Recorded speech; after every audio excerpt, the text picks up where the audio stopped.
Hello, welcome to Drinks with Ron. I'm Ron, and I'm pissed off, goddammit. Oh wait, I got Mike here. I'm pissed off, goddammit.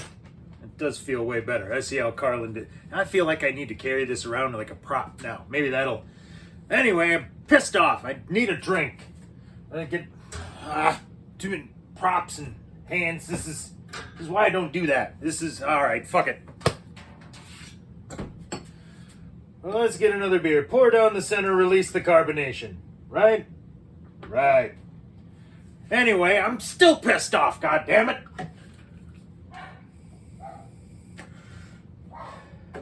Sorry for yelling. Anyway, yeah.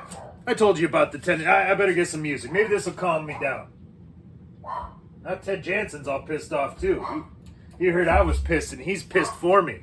That's my dog right there. Way to have my back, bro. Tell him, Ted. So, told you about the trip to Tennessee. Let me run you through a couple. I'll try to get what I missed from the trip. Coming down, I think we drove about 8 hours the first day through, Illinois, Indiana, briefly through Ohio, and I think back to Indiana before we went to Kentucky. Not sure how that worked. But when you cross the line into Kentucky, it was like instantly. Like it was state line, and as soon as we crossed that, blown fucking tires everywhere. The entire interstate was littered with blown tires the second we hit Kentucky. I don't know what's going on with it, but that's how it happened. So we got there, stayed the first night. I posted my video in the monsoon. So the next morning we got up. We had to get to Tennessee. My kid didn't have to dance the next day, but she did early the day after. So we needed to get there, get set up. Ted Jansen, my little furry friend, was with us. So, if you travel with a little fur man, you'll know that it's not always easy to find a pet-friendly place. So we had to find one and call ahead and reserve it to make sure that when we drove 4.5 hours and finished our drive into Tennessee, that when my little fur friend arrived, he wouldn't have to sit out in a car in the 90-degree heat while I went and finagled and navigated a check-in. So we found one, cheapest one in fucking Pigeon Forge, $200. $200 a night I had to pay to stay in a shithole hotel. And I mean shithole. I just read the reviews. And wait till I run you down some of those. One guy's talking about the dog area, which was a patch of grass, slightly bigger than the screenshot is taken right now, littered with shit, and then a garbage can with dog bags full of shit that no one empties. Yeah, I read some reviews. One guy says, I woke up with a homeless guy sleeping outside my door, and I called the office at 8 a.m. and nobody answered. 8 a.m. I can't leave because there's a homeless guy sleeping against my door. Scroll down a little farther, the review is, hey, there was a syringe in my room and it had blood in it. And it wasn't a diabetic syringe because I'm diabetic and I know what they look like.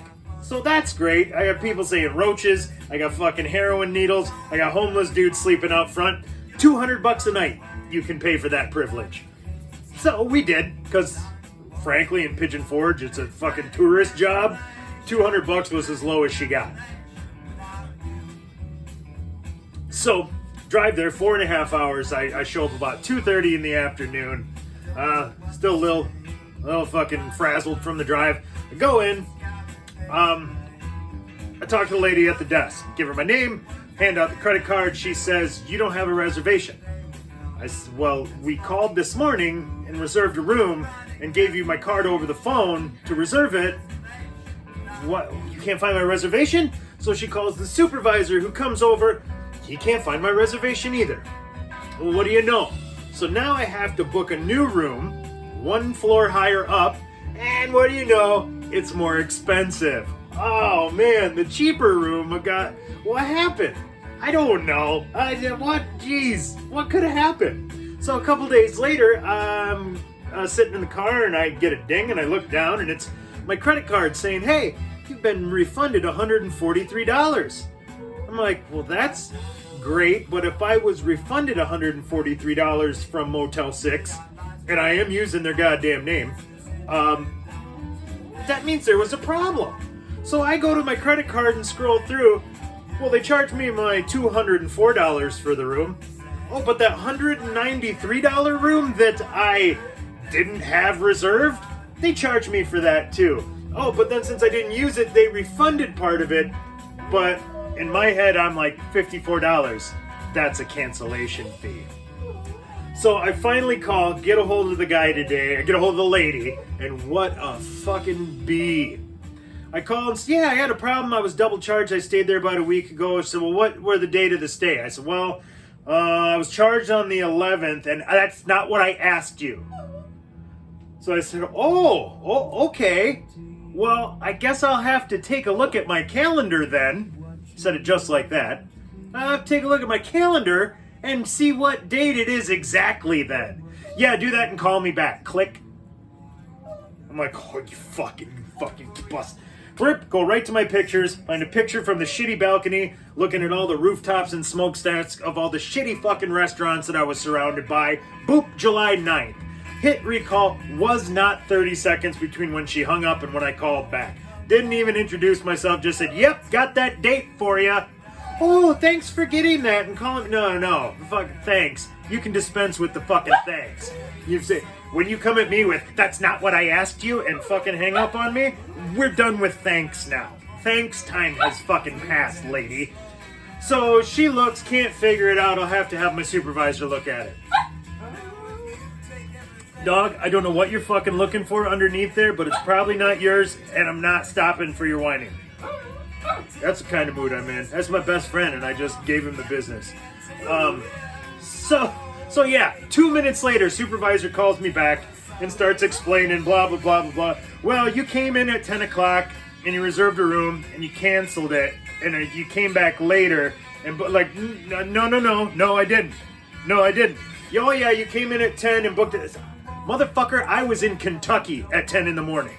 At 10 a.m., I was in Kentucky with my hat, my glasses, and my dog, and a fucking McDonald's iced coffee. I can go to the app and pull up the fucking transaction and show you $1.06 in Georgetown, fucking Kentucky, 7/9, 9 o'clock a.m.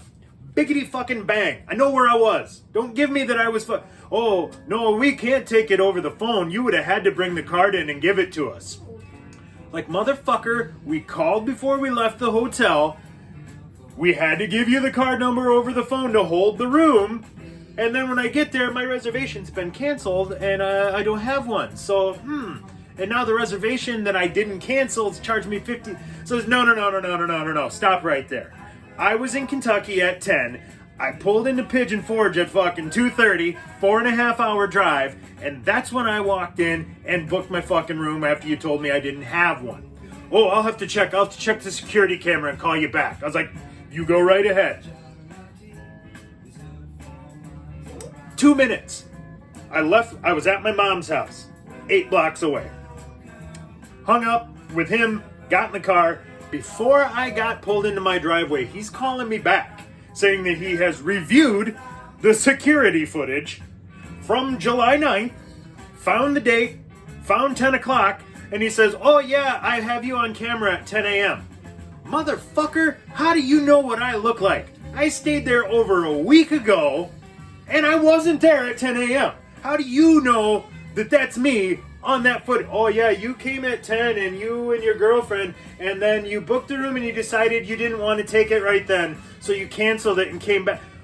Why would I fucking cancel a room only to come back and book the same room later? Why the fuck would I do that? I've got my wife, my kid, my dog, and a car packed to the gills with coolers and fucking luggage. Do you honestly, are you gonna try to tell me that I took this fucking mess and drove around Pigeon Forge for 4.5 hours just to come back and book at the same place? Motherfucker, I wanted nothing more than to be out of that car, fucking open up my drink case, shake up a goddamn mojito, maybe buy a regional beer, hit that pool if I had some time and there wasn't a needle or a dead body floating in it, but I sure shit wasn't lugging my dog and a car full of luggage in 90-degree weather where the fucking AC wasn't working in the car. I sure as shit Didn't fucking pedal around Pigeon Forge for 4 hours waiting to check into your shithole after I reserved. So he's basically like, oh, well, I got you on camera. You were here, so too bad. So I you know, 0 to 60, I went like 0 to fucking 99. I just, like, the eye started twitching, and I was like, you motherfucker. Like, I was not fucking there. I was in a different state. You took my card over the phone. No, we don't, like, oh, you're a fucking fraud. You are a fraud. This is fraud. I'm reporting you to my card. Oh, yeah, go ahead and report. Oh, I am fucking going ahead, you dick whistle. I'm fucking you fucking fraud. Like, that's all I could say. It was like the anger where the rest of the vocabulary just went out the window. And you know, with me, that doesn't generally... Anger usually fuels the vocabulary. No, I was so mad. It was like blind rage. I got down to 4 words, and it was fraud. Fuck you, fraud. That was all they were. That's all I had. So I get so pissed. I call the fucking credit card company. I get over to the fucking dispute department. Tell the guy the whole story. Like, I'm already pissed, so I'm fucking spouting off, and he starts laughing and says, man, this is the call I needed today. I said, oh, really? It's been like that? And he said, yeah, everybody's been real nice today. They're all telling me what to do and where to go do it. And I said, oh, hey, 5 minutes ago, I was that guy. So he's like, yeah. Yeah, we talked back and forth. Credit card guy, he's like, what? I don't know. I don't know which fucking transaction is the right one. I'm assuming the expensive one is the one I got hit with. So he goes back, pulls the two. He's like, well, let me find the timestamp. We'll see when these were run. Oh, first timestamp, 10 a.m. We're like, yep. And I called them from the hotel in Kentucky and gave them my card. And they keyed it in. Now let me take a look. Oh, yeah. Shows that this one was punched in manually. Was it? So the guy at the hotel is full of fucking shit? So they took my card and manually keyed it in? Oh, is that what happened? I could have sworn that I told him that was what happened, but that couldn't be because he's got me on film in fucking Pigeon Forge, Tennessee, when I'm 4.5 hours, 6 counties, and 2 sets of teeth away in Tennessee, or fucking Kentucky. All right, there we go. It's like, nailed it. He is full of shit, and he doesn't know what the fuck he's talking about. So now I have to go through this whole fucking process, goddamn rigmarole. Rigmarole. There's an underrated fucking word, and that's what this is. This is a level 6 full-scale rigmarole. And I'm pissed off, goddammit. So, basically, he says, yeah, we put in the dispute. Now the dispute goes to them. I said, don't worry. He's going to dispute the dispute. So, I'm not even planning on getting my cash back. That's not even what this is about at this point. It's the principle. Goddamn principle. It's principalities. And, yeah, I was just so fucking pissed.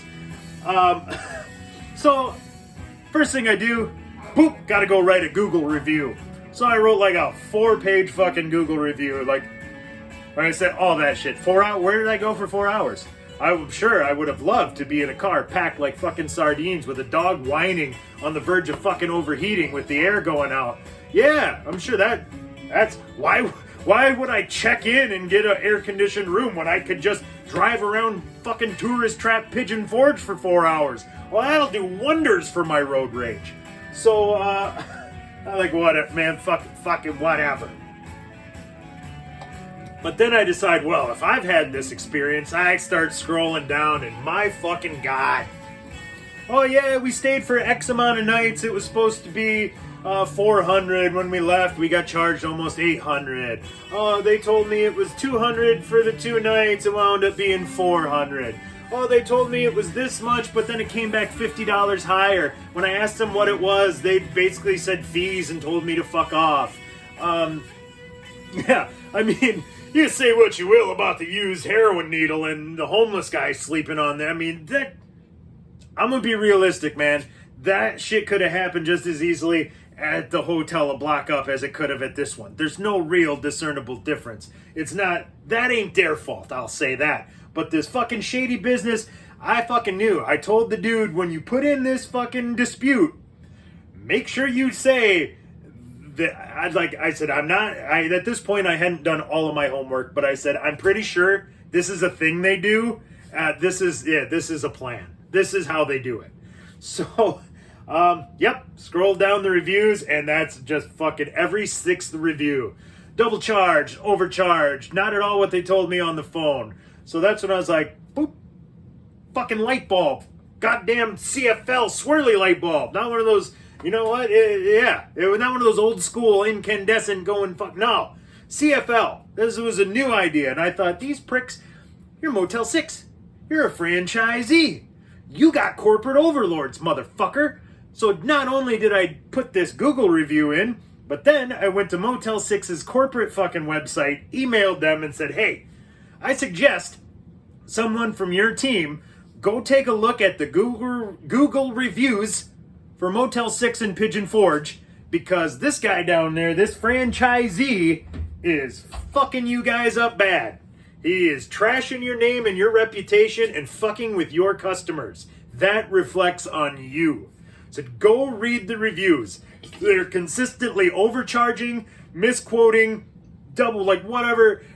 And the worst part is, when people go to complain, they basically just shoot him the bird and say, yeah, tough titties. It's like, if you're fine with somebody representing your brand pulling that shit, more power to you. I said, I would still consider staying at a Motel 6, but the likelihood of that happening has gone way down, and your brand has taken a hit in my mind. And you got fucking Tom Bodette, Motel 6, leave the fucking light on for you. Yeah, they'll leave the light on for you so that you can see to not step on the heroin needle, and while you step over the fucking homeless guy on your way to the counter to report the fucking fraud to the people who double charge you while they laugh in your fucking face. You need the light on for that. In fact, I'm fucking go to Twitter and tag Tom Bodette and say, Tom, these fucking people are doing shit in your name, man. You better get your shit together. You better fucking make some calls. Tom Bodette, you're reputable, goddamn, you're a true American icon, Tom Bodette. Funny motherfucker. But I digress. Angrily digress. And that's how I'm going to end it. So for Drinks with Ron, I'm Ron, signing off.